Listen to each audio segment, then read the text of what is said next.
కూర్చోండి కూర్చోండి. ఎందుకంటే చేయాల్సిన యుద్ధం చాలా పెద్దగుంది. అందుకనే మరి ఖచ్చితంగా మీ అందరితో మాట్లాడాలి. మనం ఇవాళ ఒక రామా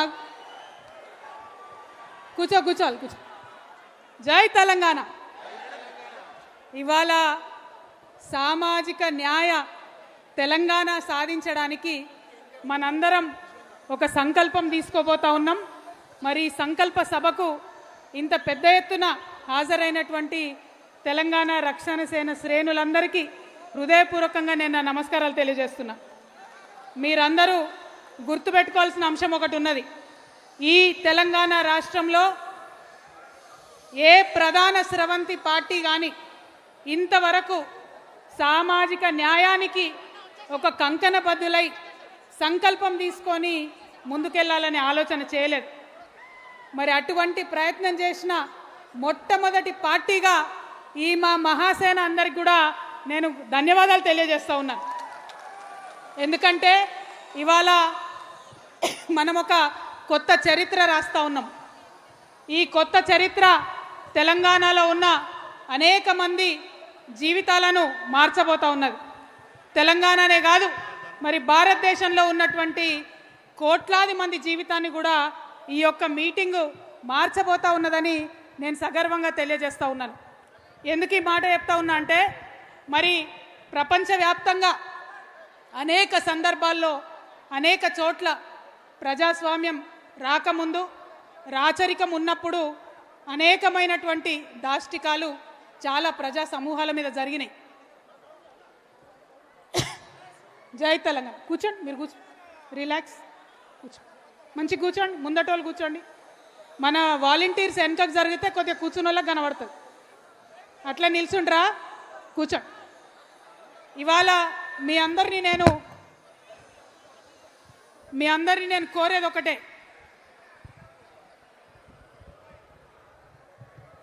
సరిగ్గా అడ్జస్ట్ చేయి, హైట్ ఇది.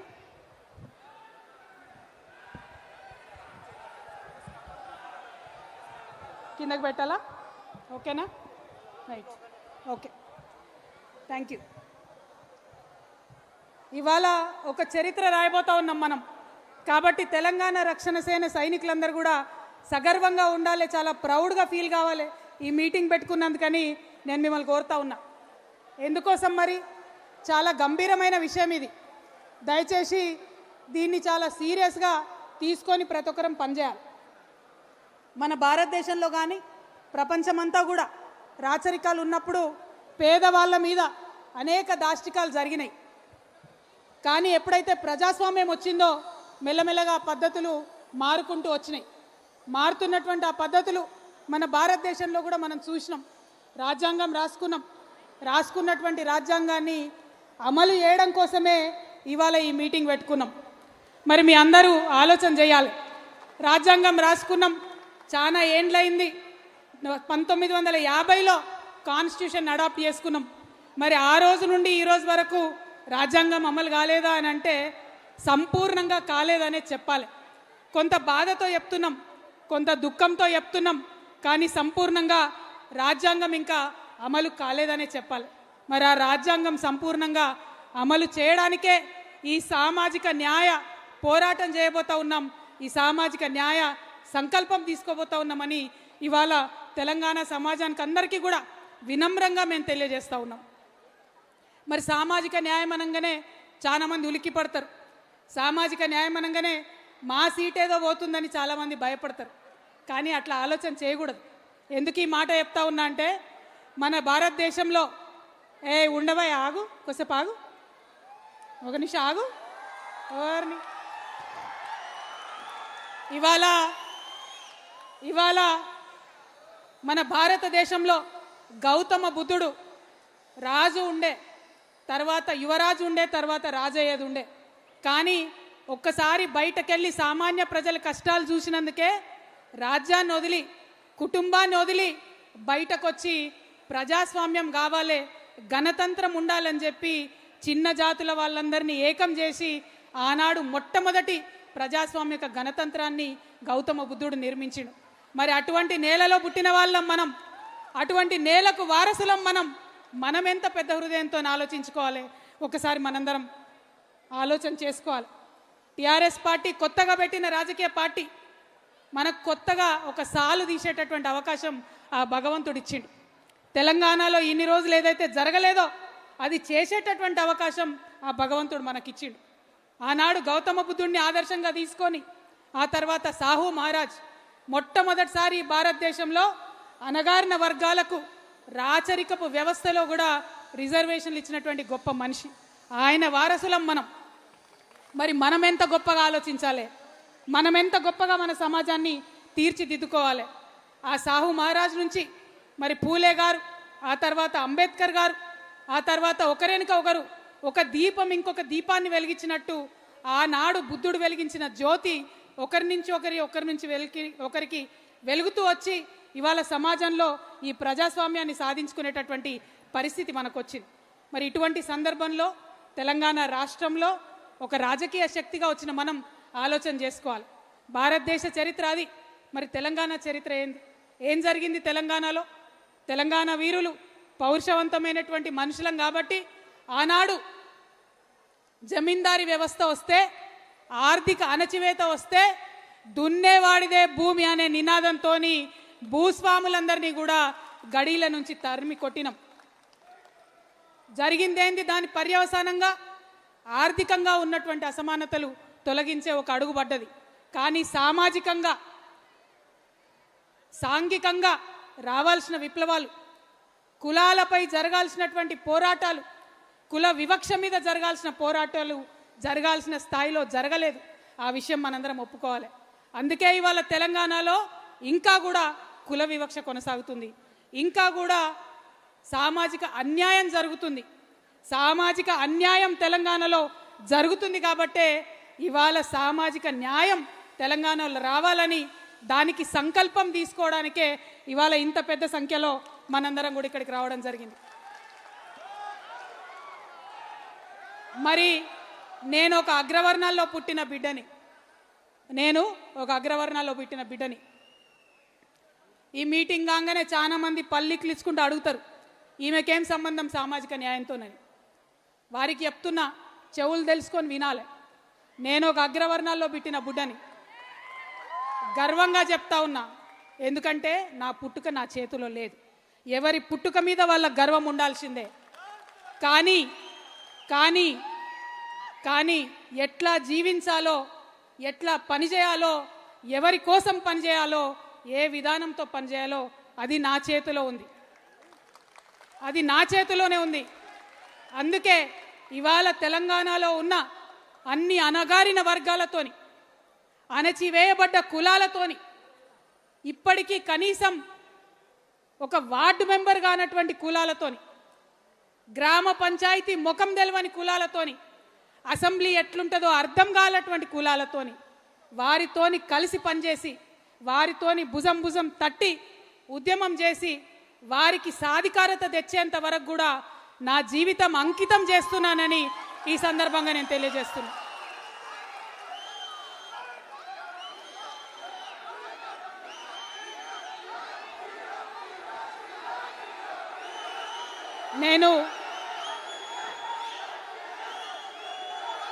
నేను ఏ మాట కూడా ఉట్టిగా చెప్పను. నా ఆత్మ ఒప్పుకొంది, నా మనసు ఒప్పుకొంది, నేను ఏ పని కూడా చేయను. దానివల్ల ఎంత పెద్ద లాభం వచ్చినా నేను ఆ పని చేయను. అట్లా చేసేది ఉంటే నేను ఎక్కడుండేదాన్నో మీకు తెలుసు. కానీ అవన్నీ వదులుకొని ఇవాళ ఒంటరిగా నేను బయలుదేరిన మీ అందరి సహకారంతో ఖచ్చితంగా ఈ తెలంగాణలో మంచి మార్పు తీసుకొని రాగలుగుతామనే కాన్ఫిడెన్స్తో ఇవాళ నేను మీ ముందుకు వచ్చి ఇవాళ ఒక్క మాట మనం ఆలోచన చేసుకోవాలి. చాలామంది మా అగ్రవర్ణ మిత్రులకు నేను హృదయపూర్వకంగా చేతులు జోడించి వినమ్రంగా విజ్ఞప్తి చేస్తున్నా. ఏంటిది సామాజిక న్యాయం? ఏంది సామాజిక న్యాయం అంటే ఏంటిది? వెంటనే సామాజిక న్యాయం అనగానే అగ్రవర్ణాలకు వ్యతిరేకం అనుకుంటారు. కాదు. సామాజిక న్యాయం అంటే ఏంటిది? ఒక దగ్గర ఒక 100 రొట్టెలుంటే, ఆకలితో ఉన్నటువంటి 100 మనుషులుంటే, 100 రొట్టెలుండి ఆకలితోనున్న 100 మనుషులుంటే మానవత్వం ఏంటిది? మనిషి ఒక్క రొట్టె ఇయ్యాలి, అందరు ఆకలి తీర్చాలి. ధర్మం ఏంటిది? మనిషి ఒక్క రొట్టె ఇయ్యాలి, అందరు ఆకలి తీర్చాలి.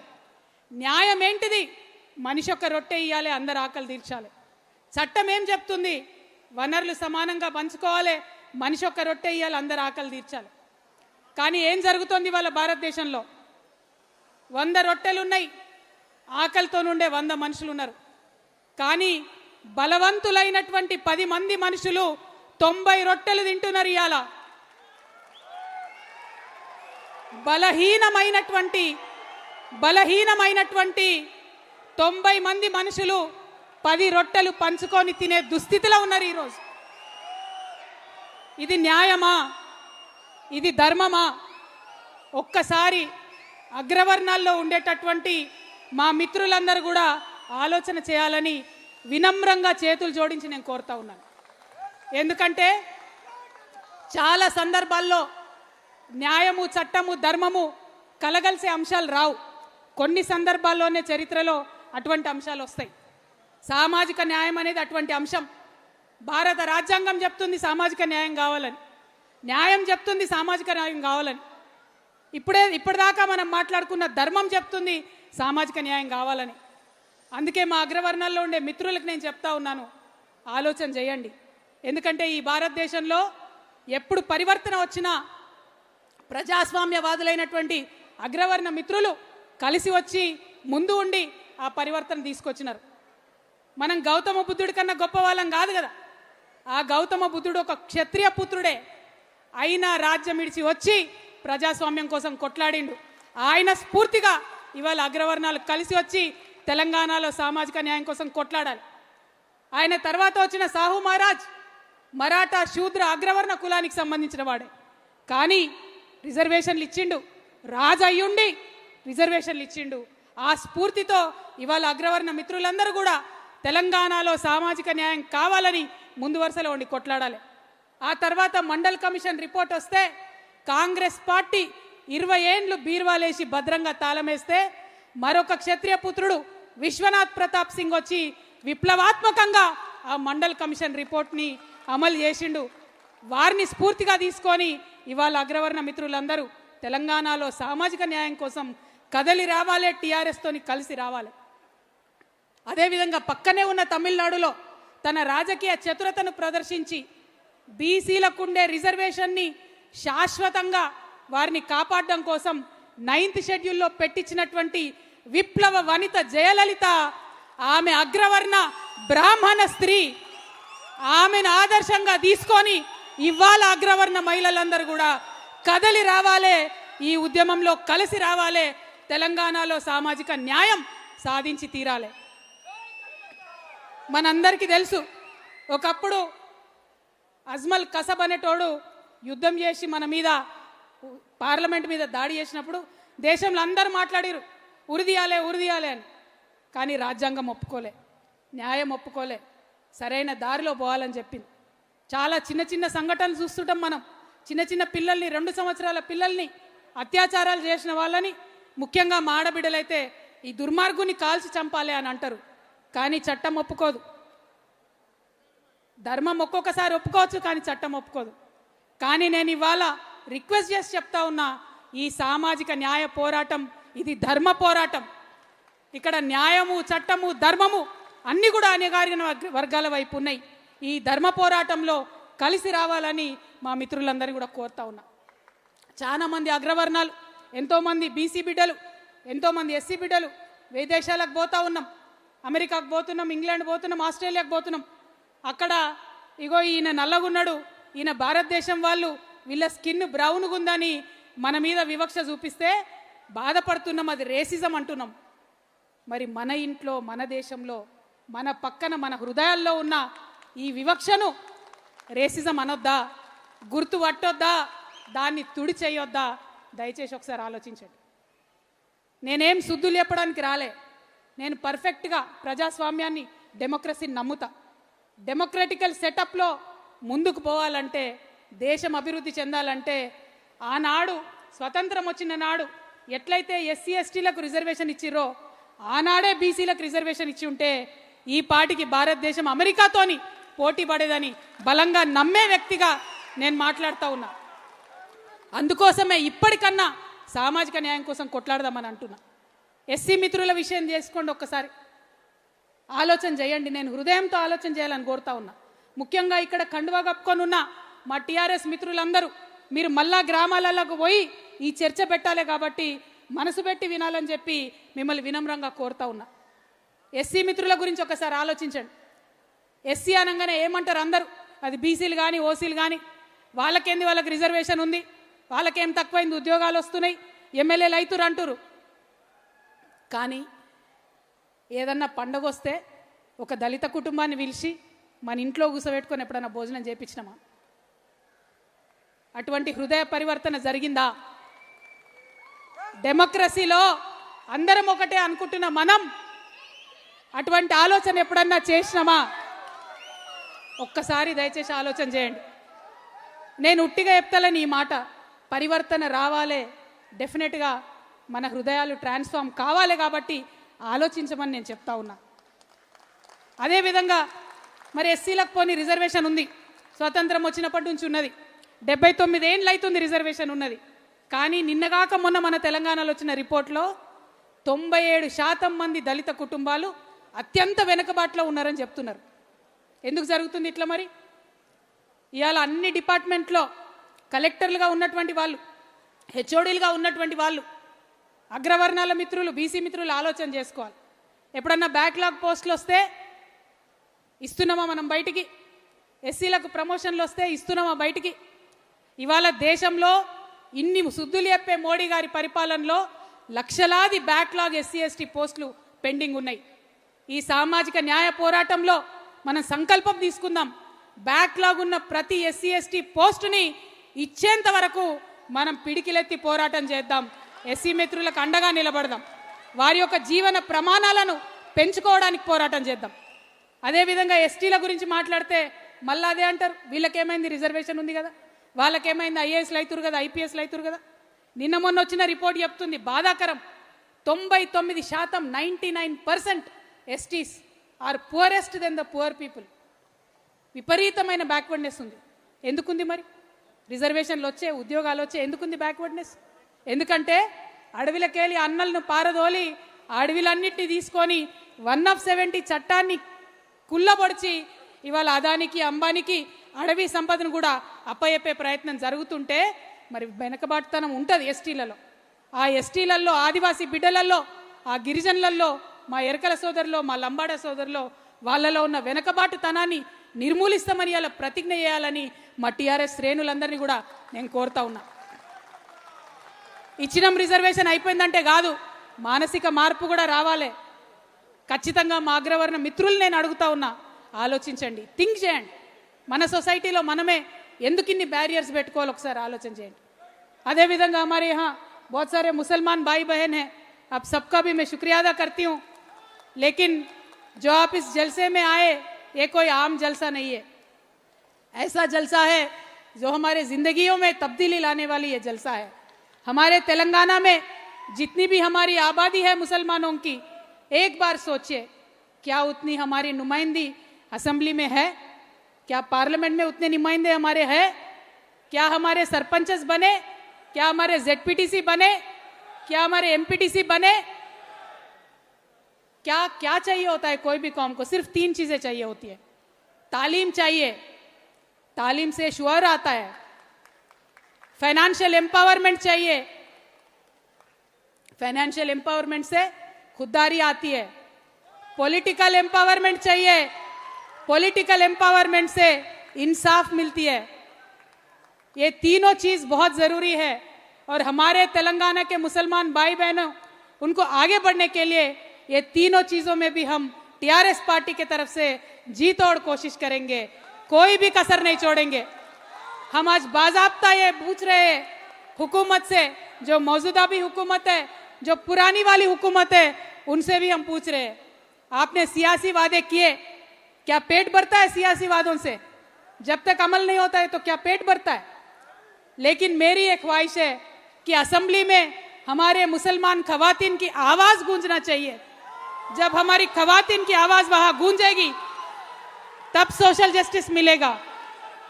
हमारे बीसी मुसलमानों को हक के साथ उनको रिजर्वेशन मिलना चाहिए, तभी तेलंगाना आगे बढ़ेगा। हम आपके साथ हैं। और काफी लोग होंगे बोलेंगे कि कैसे साथ है भाई, इनके पास क्या जादू की छड़ी है, क्या करेंगी कविता, अकेली खवातीन है, क्या करेगी। लेकिन उनको मैं कहना ये चाहती हूं,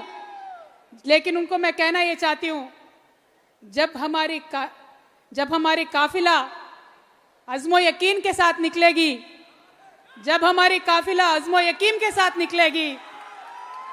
जरूर रास्ता वहीं से निकलेगा जहां हम चाहेंगे। हिम्मत होनी चाहिए, दम होना चाहिए, वो दोनों भी आपके बहन कविता के पास है। और मुसलमानों को आपके हक दिलाने का हम पूरा कोशिश करेंगे। हम बस आपको दावत देते हैं, टीआरएस के साथ जुड़िए, काम करिए, आगे बढ़िए, తెలంగాణ को आगे बढ़ाएंगे। మన ముస్లిం సోదరులతో పాటు మన క్రిస్టియన్ సోదరులకు కూడా పొలిటికల్ రిప్రజెంటేషన్ కావాల్సిందే, న్యాయం జరగాల్సిందే, వారి కోసం పోరాటం చేస్తాం। మన సిక్కు సోదరులు ఉన్నారు, వారి కోసం కూడా పోరాటం చేస్తాం। మరి అందరికన్నా పెద్ద సంఖ్య, రాష్ట్రంలో సగం సంఖ్య ఉన్న మన బీసీ సోదరులు ఉన్నారు। బాగా భూములు ఉన్నాయి బీసీల దగ్గర, కాబ్దాన పోలంతా బీసీలనే ఉన్నారని మాట్లాడతారు। కానీ నిన్నగాక మొన్న వచ్చిన రిపోర్ట్లో 171 మంది బీసీలు ఎస్సీల కన్నా దారుణమైనటువంటి పరిస్థితిలో జీవిస్తున్నారని చెప్పడం జరిగింది। మరి ఆ పేద బీసీల సంగతి ఏంది? డబ్బులున్నోళ్ళు ఎక్కడన్నా బాగానే ఉంటారు, డబ్బులున్న అగ్రవర్ణాలు బాగానే ఉంటారు, డబ్బులున్న బీసీలు బాగానే ఉంటారు, డబ్బులున్న ఎస్సీలు బాగానే ఉంటారు, డబ్బులున్న ఎస్టీలు బాగానే ఉంటారు। కానీ పేద బీసీల సంగతి ఏంది? వాళ్ళకి న్యాయం జరగొద్దా? వాళ్ళ కోసం పోరాటం చేయొద్దా అని నేను అడుగుతా ఉన్నా।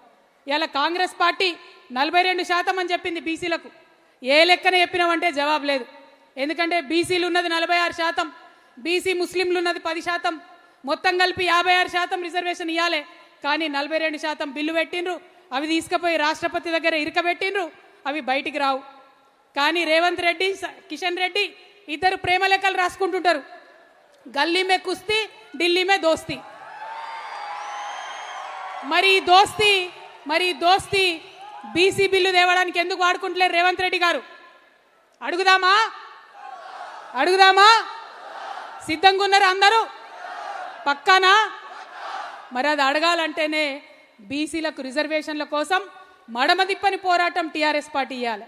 నేను ఇవాళ ఒక ప్రతిపాదన చెప్తా ఉన్నా, సామాజిక న్యాయం జరగాలంటే ఒక రాష్ట్రంలో ఎక్కువ, ఒక రాష్ట్రంలో తక్కువ, దేశం మొత్తంలో 50% బీసీలు ఉన్నాం, 42 కాదు 50% రిజర్వేషన్లు అడుగుదాం, ఇక్కడి నుంచి ఢిల్లీ దాకా కొట్లాడదాం। ఇవాళ ప్రారంభమైనటువంటి సామాజిక న్యాయ సంకల్ప సభ ఇవాళనే ఆగదు, రానున్న 5 నెలలు సావిత్రిబాయి పూలే గారి జన్మదినం వరకు ప్రతి ఊరికి పోదాం, ప్రతి మండలానికి పోదాం, ప్రతి జిల్లాకు పోదాం, అక్కడ కూడా సామాజిక న్యాయ సంకల్ప సభలు పెట్టుకుందాం, అందరినీ ఒకటి చేద్దాం। ఆ తర్వాత వేలాది కార్లు తీసుకొని చలో ఢిల్లీ కార్యక్రమం తీసుకుందాం। సంక్రాంతి పండుగ అయినాక బడ్జెట్ సెషన్ ఉంటుంది ఢిల్లీలో।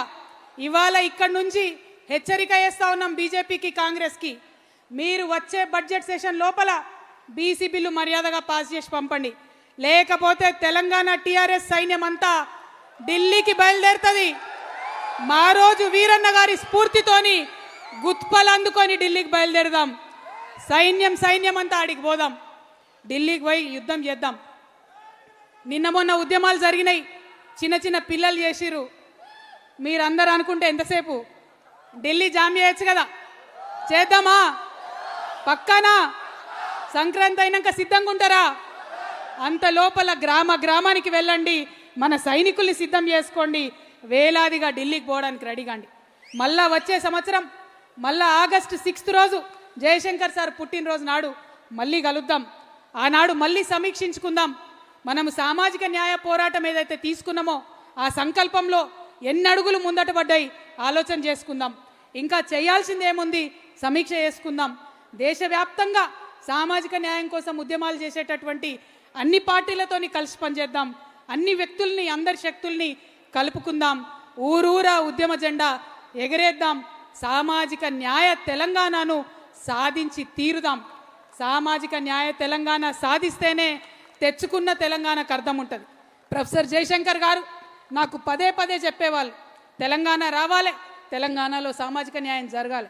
కానీ ఆనాడున్న పరిస్థితుల్లో అనేక మంది ఆంధ్ర నాయకులతో కొట్లాడాల్సిన సందర్భంలో రెండు కలిసి ఒకటేసారి ఉద్యమాలు చేసే పరిస్థితి లేకుండే, జమిలీ ఉద్యమాలు చేసే పరిస్థితి లేకుండే. అందుకే జయశంకర్ సార్ ఒకటే మాట చెప్పారు, కవిత తెలంగాణ రావాలి, వచ్చిన తర్వాత సామాజిక న్యాయం కోసం కొట్లాడాలి.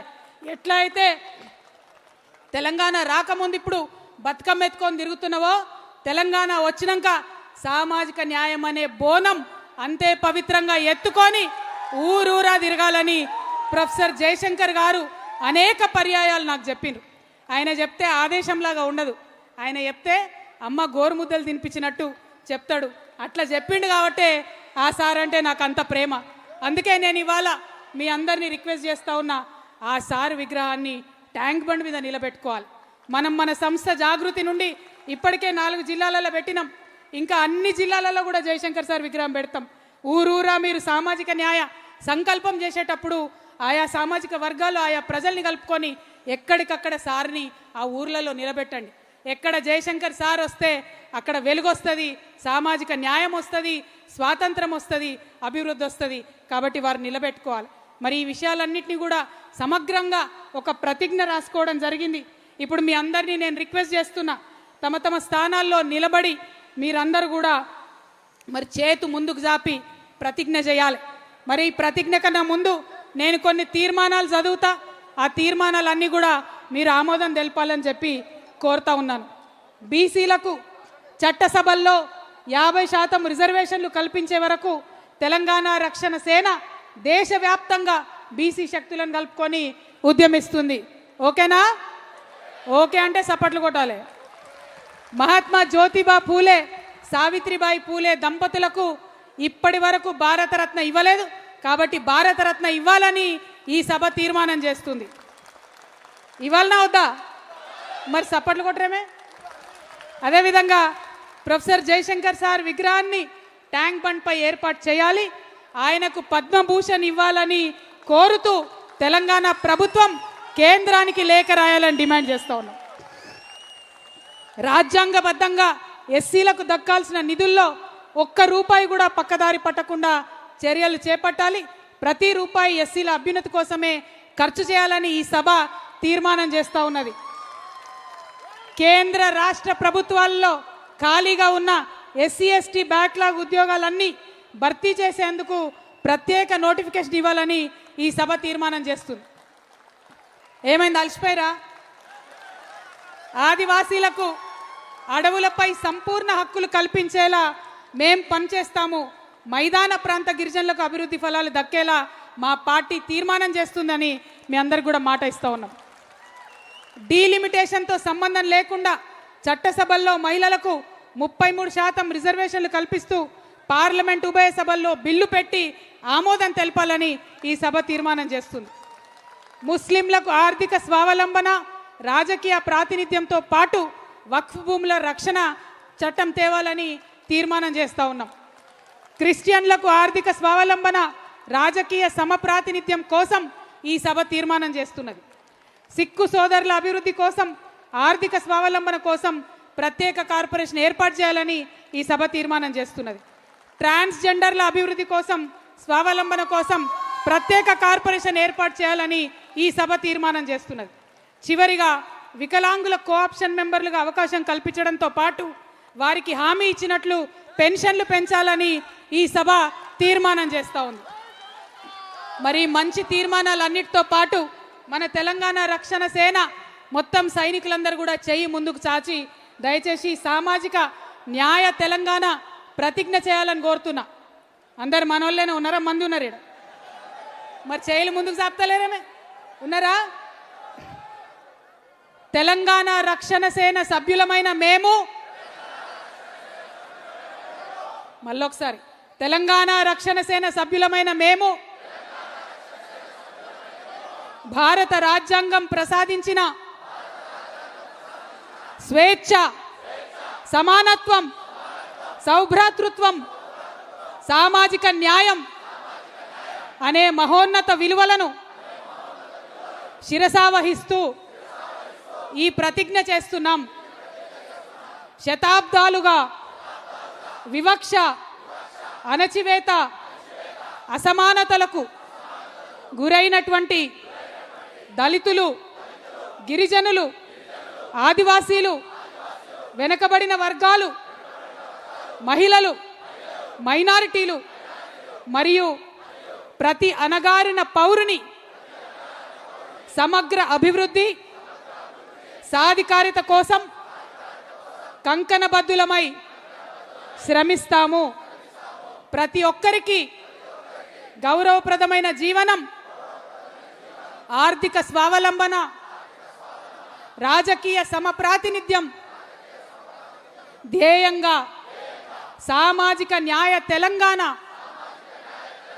సాకారం చేయడం కోసం అంకితమై పనిచేస్తామని ప్రతిజ్ఞ చేస్తున్నాము. జై తెలంగాణ, జై తెలంగాణ. భౌగోళిక తెలంగాణ సాధించాం, భౌగోళిక తెలంగాణ సాధించాం, సామాజిక తెలంగాణ సాధిస్తాం. భౌగోళిక తెలంగాణ సాధించాం, సామాజిక తెలంగాణ సాధిస్తాం. జై తెలంగాణ. జోహార్ ప్రొఫెసర్ జయశంకర్ కు, జోహార్ తెలంగాణ మన వీరులకు. జై తెలంగాణ, జై భీమ్, జై ఫూలే, జై తెలంగాణ, జై తెలంగాణ. కన్నీళ్లు కంట ధైర్యమైన రుజనమే, తీర్చుకుంటారు రుణమే, నీ ఎదల మంట పేద ఇంట ఎలిగే దీపమే. ఇది ఆస్తి పోరు కాదు తల్లి ఓ కవితమ్మో, ఆత్మ గౌరవ పోరాటమే మా బతుకమ్మా. ఈ నేల మేలు కోరుకునేదే నీ జన్మో, మా మనసు గునుగు పూసే ఎత్తుకో బతుకమ్మా.